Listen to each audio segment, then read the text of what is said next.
अच्युतं केशवं कृष्णदामोदरं नाम नारायणं जानकीवल्लभम। जय श्री कृष्ण। प्यारे भक्तों, आप सभी का मेरे YouTube चैनल जीवन के रंग में बहुत बहुत स्वागत है।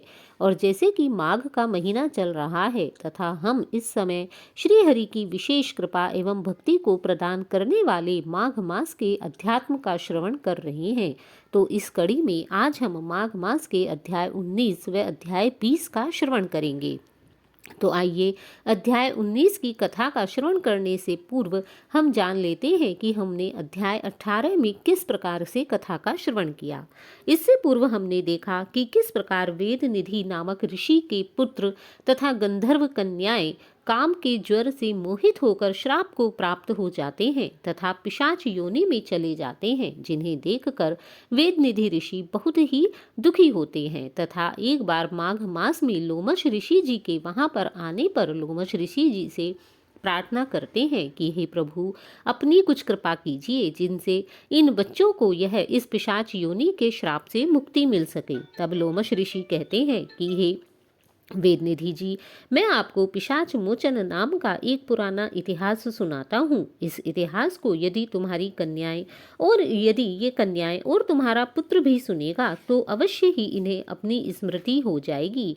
तथा तब वे उन्हें देवदूति नामक ब्राह्मण की कथा सुनाते हैं कि किस प्रकार देवदूति नामक ब्राह्मण, जो कि एक श्रेष्ठ वेदों का पारंगत वैष्णव ब्राह्मण था, किस प्रकार उसने पिशाच को निर्मुक्त किया था तथा देवनिधि ने किस प्रकार अपनी भक्ति एवं पूजा पाठ से भगवान विष्णु को प्रसन्न किया तथा भगवान विष्णु की अनंत शोभा को प्राप्त किया।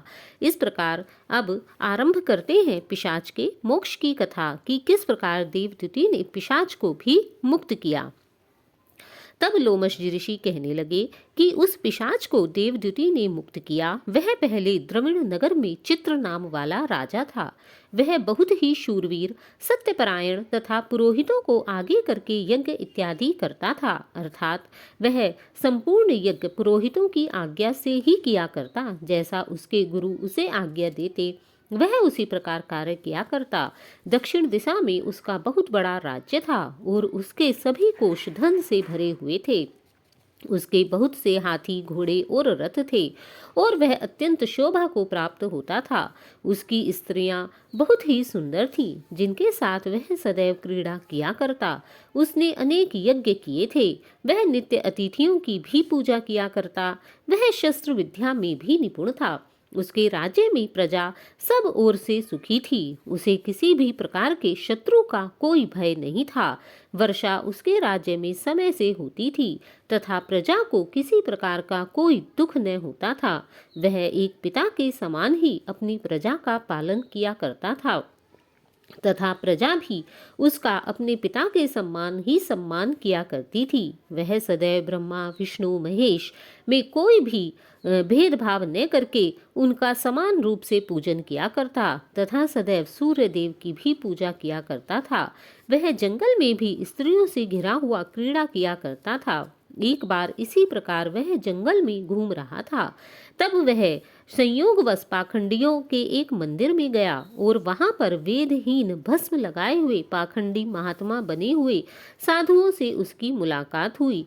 तब राजा उन पाखंडियों के पास रुका और उन पाखंडियों से बातचीत करने लगा। तब उन पाखंडियों ने कहा कि हे राजन, शैव धर्म की महिमा को सुनो। तुम व्यर्थ ही ब्रह्मा, विष्णु, महेश तीनों का एक साथ पूजन किया करते हो, क्योंकि विष्णु और ब्रह्म का पूजन करने से मनुष्य को कोई भी लाभ नहीं है, अपितु इनका पूजन करने वाला व्यक्ति नरक में चला जाता है। केवल शैव धर्म ही प्रमुख है। इस धर्म के प्रभाव से मनुष्य पाप को काटकर मुक्त हो जाता है। सभी वर्णों में एकमात्र शैव मत ही मुक्ति को देने वाला है। शिव की आज्ञा के बिना दान, यज्ञ और तप से कुछ भी नहीं होता है। जो व्यक्ति शिव जी को त्याग कर किसी अन्य की पूजा करता है वह सदैव नरक में जाता है। शिव का सेवक होकर भस्म धारण करके तथा जटा रखने से ही मनुष्य मुक्त हो सकता है। जटा धारण करने तथा भस्म लेपन करने से ही मनुष्य शिव के समान हो जाता है। जो व्यक्ति जटा धारण करके तथा भस्म लेपन करता है, वह कोई भी पाप उसे छू नहीं पाता है। उसके बराबर कोई भी पुण्य नहीं है। जटा भस्म धारण किए हुए सभी योगी शिव के समान ही होते हैं। अंध, जड़, नपुंसक तथा मूर्ख सब जटा से ही पहचाने जाते हैं। जटा को धारण किए हुए शूद्र वर्ण के शैव भी पूजनीय होते हैं। विश्वामित्र क्षत्रिय होकर भी तप से ब्राह्मण हो गए थे तथा वाल्मीकि चोर होकर भी उत्तम ब्राह्मण हो गए। अतएव शिव का पूजन करने में किसी भी बात का विचार नहीं करना चाहिए। शिव के साथ अन्य किसी का पूजन करना उचित नहीं है। तप से ही ब्रह्मत्व प्राप्त होता है। हे राजन, जन्म से कुछ नहीं होता। इस कारण शैव का दर्शन उत्तम है तथा शिव के सिवाय दूसरे देवता का पूजन न करें। यदि अपना भला चाहते हो तो विष्णु का कदापि पूजन नहीं करना चाहिए। शिव तपस्वी को विष्णु का त्याग कर देना चाहिए, ना ही विष्णु की मूर्ति का पूजन करना चाहिए, क्योंकि विष्णु के दर्शन से शिव का द्रोह उत्पन्न होता है। जो व्यक्ति विष्णु और शिव को एक समान मानता है, वह सरासर गलत है और शिव के द्रोह से रौरवादी नरक उसे मिलते हैं। इसी से भवसागर से पार होने के लिए विष्णु का नाम भी नहीं लेना चाहिए, क्योंकि विष्णु का नाम लेने मात्र से व्यक्ति घोर नरक में चला जाता है। शिव भक्त निशंक होकर इधर उधर घूमता है। जो भी व्यक्ति शिव से प्रेम करते हैं, वे सदैव कैलाश में निवास करते हैं, इसमें कोई भी संदेह नहीं है। इस धर्म के पालन करने वालों का कभी नाश नहीं होता। उन पाखंडी ब्राह्मणों के इस प्रकार के वचनों को सुनकर राजा ने मोह में आकर उनका धर्म ग्रहण कर लिया तथा वैदिक धर्म का त्याग कर दिया। श्रुति स्मृति और ब्राह्मणों की वह निंदा करने लगा। उसने अपने घर में आकर अग्निहोत्र को बुझा दिया और धर्म के सभी कार्य बंद कर दिए। अब वह भगवान विष्णु से द्रोह करने लगा तथा शिव, विष्णु व ब्रह्मा को एक समान न मानकर उन्हें अलग अलग एक दूसरे का शत्रु मानने लगा। विष्णु की निंदा तथा वैष्णवों से द्वेष करने लगा। तब उसने कहा कि क्या तुमने विष्णु को कहीं देखा है? कहाँ रहता है वह विष्णु? कहाँ जाता है? किसने देखा है? क्या करता है? क्या विष्णु भी कुछ है? और जो लोग नारायण का भजन करते थे, इस प्रकार वह उनको दुख देने लगा। उसने पूरे नगर में यह घोषणा करा दी कि जो भी व्यक्ति विष्णु की पूजा करेगा, वह मेरा शत्रु होगा। पाखंडियों का मत ग्रहण कर राजा का की बुद्धि भ्रष्ट हो गई। उस राजा ने वेद, वैदिक धर्म, व्रत, दान और दानियों को मानना छोड़ दिया। अब वह अन्याय से दंड देता। अब वह कामी राजा सदैव स्त्रियों के समूह से घिरा रहता और क्रोध से भरा रहता। गुरु और पुरोहित के वचनों को अब वह नहीं मानता था। उनकी सम्मति से कोई यज्ञ इत्यादि भी नहीं करता था। गुरु तथा पुरोहितों की बातें अब उसे विश्वासघात लगने लगी थी। अब वह केवल पाखंडियों पर ही विश्वास करता था। उसने उन पाखंडियों को गांव, हाथी, घोड़े तथा सुवर्ण आदि बहुत सी चीजें दान में दे दी। उनके सब कार्य करता। वह भस्म धारण करता और मस्तक पर जटा रखता था, और जो कोई भी विष्णु का नाम लेता उसको वध का दंड दिया जाता था। यह डूंडी उसने पिटवा दी थी। उसके डर से ब्राह्मण तथा वैष्णवों ने उस देश को छोड़ दिया तथा दूसरे देशों में चले गए। सारे देशवासी केवल नदी के जल से जीते थे। जीविका से दुखी होकर वृक्ष आदि भी नहीं लगाते थे और ना ही खेती करते थे। अब उस देश में वर्षा भी नहीं होती थी। प्रजा अन्न के अभाव से गला सड़ा अन्न भी खा लेती थी। आचार विचार अग्नि क्रिया छोड़कर सबने काल रूप की तरह वह राजा उन राज्य पर शासन करने लगा था। कुछ काल पश्चात उस राजा की मृत्यु हो गई और वैदिक रीति से उसकी क्रिया भी नहीं की गई।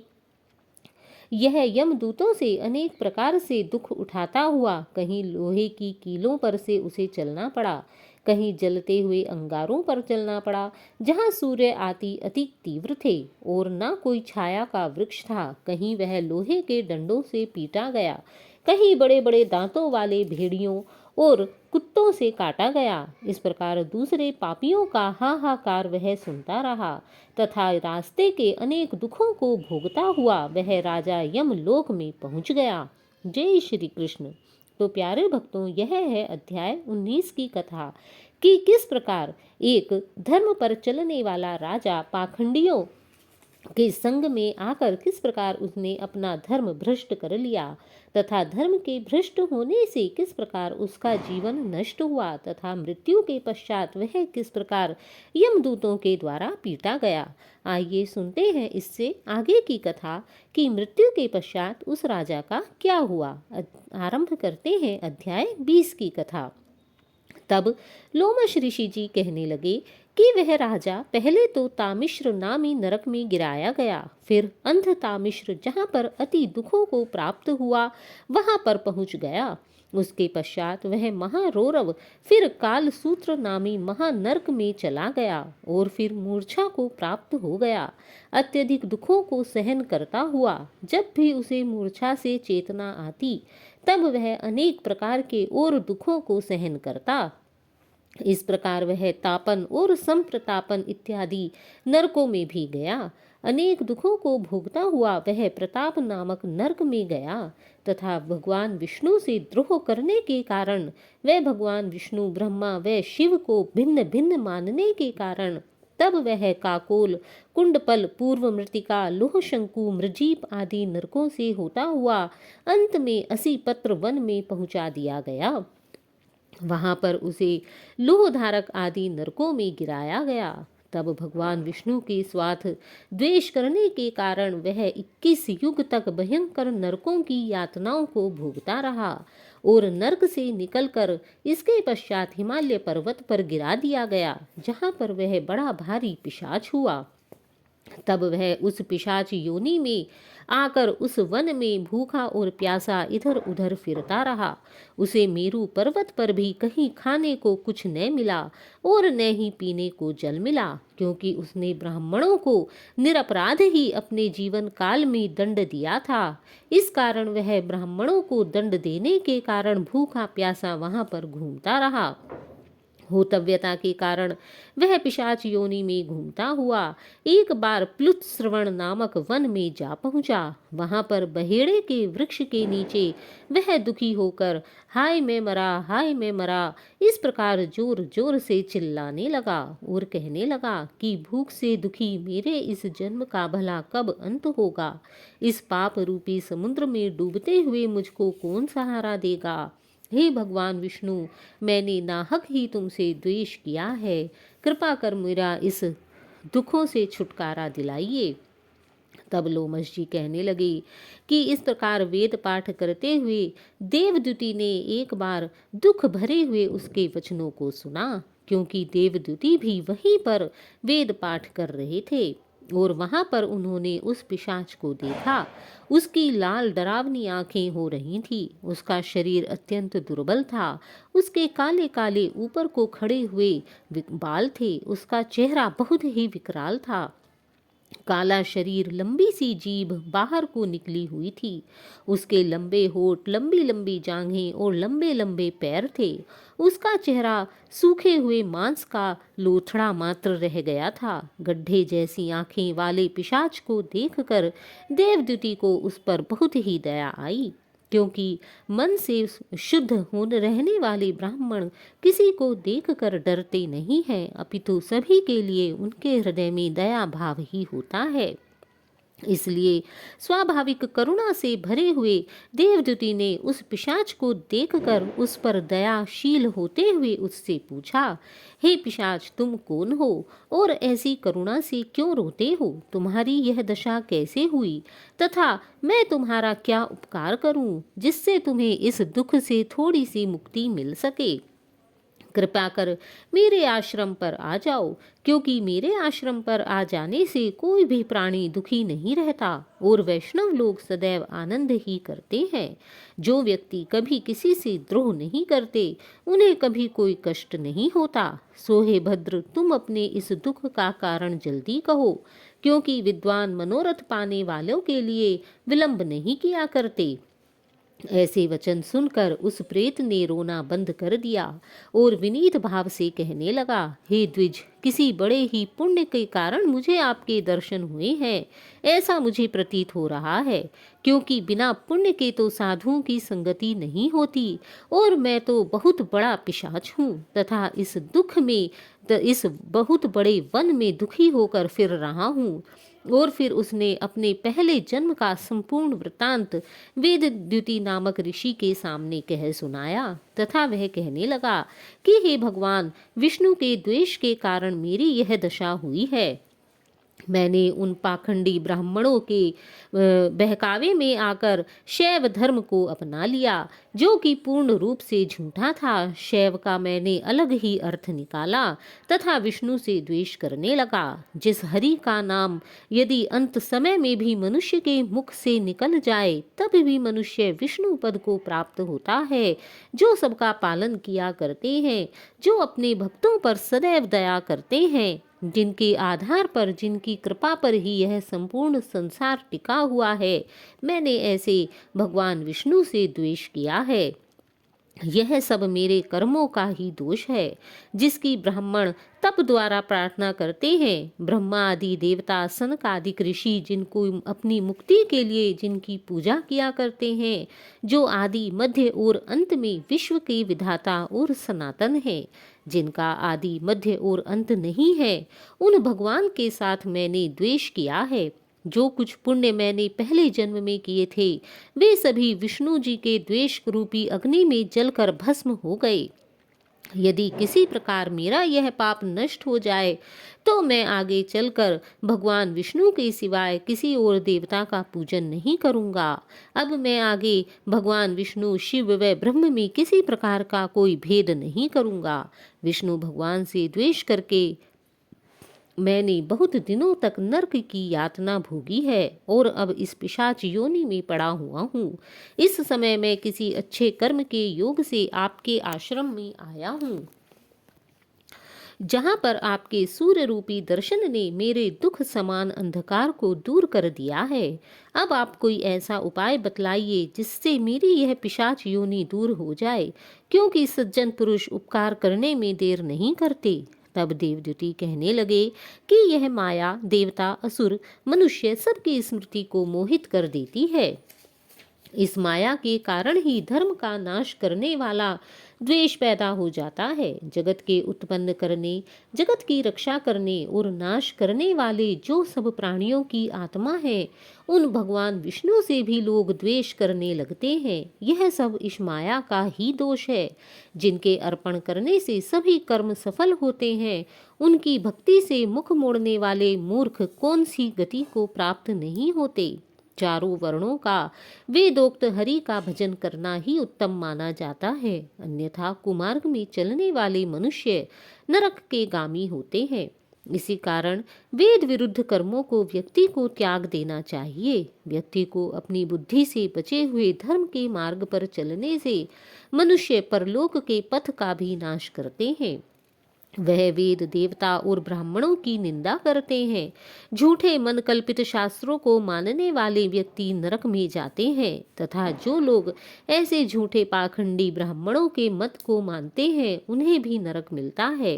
वे भी अपने पुण्य को खो देते हैं। देवाधिदेव विष्णु से विमुख होने वाले व्यक्ति सदैव नरक में जाते हैं, जैसे द्रविड़ देश का राजा नरक में गया। इस कारण इनकी निंदा नहीं करनी चाहिए और वेद में न कही गई क्रियाएं भी नहीं करनी चाहिए। व्यक्ति को सदैव वेद पाठी ब्राह्मण का ही अनुसरण करना चाहिए। जिन्होंने वेद का पाठन न किया हो अथवा जो परंपरागत गुरु के द्वारा जिसने शिक्षा ग्रहण न की हो, ऐसे ब्राह्मणों से शिक्षा ग्रहण नहीं करनी चाहिए। तब लोमश जी कहने लगे कि ऐसा कहने पर मुनि ने पिशाच को सुमार्ग बतलाया कि माघ मास में तुम जाकर प्रयाग में स्नान करो, उससे तुम्हारी यह पिशाच योनि समाप्त हो जाएगी। माघ मास में प्रयाग में स्नान करने से मनुष्य पहले जन्म के सब पापों से मुक्त हो जाता है। वहां पर स्नान करने से मुक्ति प्राप्त होती है। इससे बढ़कर और कोई भी प्रायश्चित नहीं है। संसार में यह मोक्ष और स्वर्ग का खुला हुआ द्वार है। गंगा और यमुना का संगम त्रिवेणी संसार में सबसे उत्तम तीर्थ है। पाप रूपी बंधन को काटने के लिए यह कुल्हाड़ी है। कहाँ तो विष्णु सूर्य तेज गंगा यमुना का संगम, और कहाँ यह तुच्छ पाप रूपी तृण की आहुति। भला इस माघ में स्नान करने से कोई भी पाप कैसे रह सकता है। जैसे घने अंधकार को दूर करने वाला शरद का चंद्रमा चमकता है, उसी तरह संगम के स्नान से मनुष्य पवित्र हो जाता है। अतः तुम उस गंगा यमुना के संगम का में स्नान करो। मैं तुमसे गंगा यमुना के संगम का वर्णन नहीं कर सकता, जिसके जल की एक बूंद के स्पर्श से ही केरल देश का ब्राह्मण मुक्त हो गया था। तब ऋषि के ऐसे वचन सुनकर उस प्रेत के मन में अत्यंत शांति उत्पन्न हो गई तथा उसे ऐसा लगा मानो उसके सभी दुख अभी से छूट गए हों। प्रसन्नता के कारण वह अत्यधिक मोहित हो गया। तब उसने विनय पूर्वक उन ऋषि से पूछा कि हे ऋषि, केरल देश का वह ब्राह्मण कौन था तथा वह कैसे मुक्त हुआ। कृपा कर मुझे विस्तार पूर्वक केरल देश के ब्राह्मण की कथा को सुनाइए, क्योंकि आपके वचनों को सुनकर मेरा मन बहुत ही शांत है और अब उसके दुखों के छूटने की बात को सुनने के लिए अत्यंत उत्सुक हो रहा है। कृपया मुझसे कुछ न छिपाइए, क्योंकि साधु लोग प्रिय करने से पीछे नहीं हटते हैं। जय श्री कृष्ण। तो प्यारे भक्तों, यह है अध्याय 20 की कथा। इसके पश्चात लोमस ऋषि ने उस पिशाच को केरल देश के ब्राह्मण की कौन सी कथा सुनाई। इस कथा को हम इससे अगले अध्याय सुनेंगे। तो तब तक के लिए आप सभी भगवान श्री कृष्ण की जयकारा करते रहिए। आपको यह कथा कैसी लगी? यदि यह कथा आपको अच्छी लगी हो तो प्लीज़ इसे लाइक कीजिए, चैनल को सब्सक्राइब कीजिए। और हाँ, ऐसी ही और भी कथाओं को सुनने के लिए हमारे चैनल पर बने रहिए। जय श्री कृष्ण। राधे राधे।